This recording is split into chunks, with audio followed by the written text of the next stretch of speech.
sa sulok at may hawak na patalim. Di ka hayaan na muli pang masaktan. Wag ka nang matakot, wag ka nang matakot. Sa dilim ako'y tinawag, ngunit pinahawak ng akalang liwanag. Bakit ganito naging mahirap ko? Masama man ang bagay, magandang hangarin, labag man sa aking damdamin. Bakit ganito naging mahirap ko? Di ko to ginusto.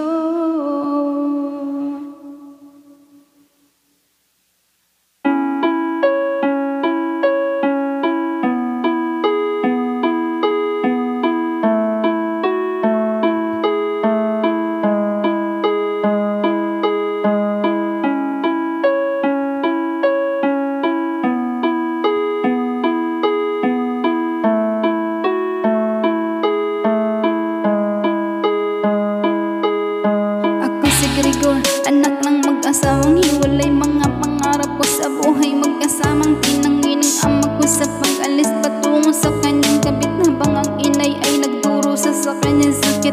Minto sa pag-aaral para lang humanap ng pagkakakitaan. Determinado na magpangunit, walang nais na tumanggap sa'kin. Puro na lamang pagtanggi ang siyang tumambat sa'kin. Wala akong magawa, hindi ako tapos, di ako magkaangal. Wala ng ibang paraan kundi ang mga langkan. Nahihiya man ay wala akong pagpipilian, kung kaya sa gantong paraan na lang pagpipilitan. Inay, kain ka na, may dala akong pansit, tapos inom ka na ng gamot. Alis lamang ako saglit, didiskarte lang ako para bukas meron ulit. Basta't pangako mo magpapagaling ka sa iyong sakit. Sa dilim ako'y tinawag, ngunit tinahamak ng nakalang liwanag.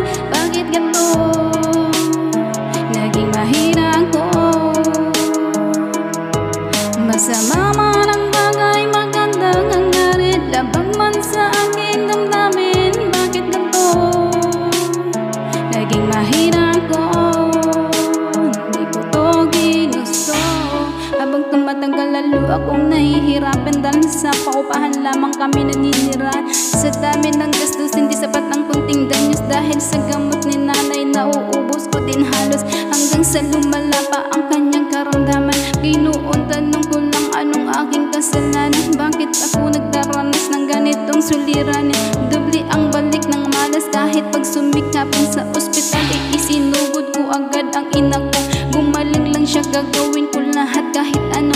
Araw at gabi wala akong sinayang na sandali upang bumitit siya, maging maayos sa aming pag-uwi. Inay, kain ka na, may dala akong pansit, tapos inom ka na ng gamot. Alis lamang ako saglit, didiskarte lang ako para bukas mayroon ulit. Basta't pangako mo pagpapagaling ka sa iyong sakit. Sa dilim ako'y tinawag, ngunit tinahamak ng nakalang liwanag. Bakit ganito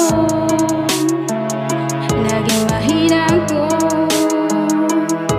Masama man ang bagay, magandang hangarin, labag man sa aking damdamin. Bakit ganito naging mahirap ko? Hindi ko to ginusto. Sang gabi ng Huwebes, lumubog na ang araw. Doon ko naisipan mandukot at magnakaw. Labag man sa loob ko ay hindi na ko magkatagal sa karampot na kusing. Sa aking trabahong marangal, iskinita sa ernita, di baing nakabistida. Ako'y marahang lumakad palapit na parang espiya. Mula sa likod tinutukan ko sa tagiliran ng lanseta. Kung yung mong masaktan, bigay mo lahat ng iyong pera. Nalaban siya't sumigaw, kaya ako ay napilitan na itarang ang hawak kong patalim sa kanyang tagiliran. Sinantabi ko ang konsensya para sa aking obligasyon kay inay upang may pandagdag kami sa operasyon. Ngunit di ko naabot ng buhay ang aking ina, hanggang sa huling hantungan ay nagtataka.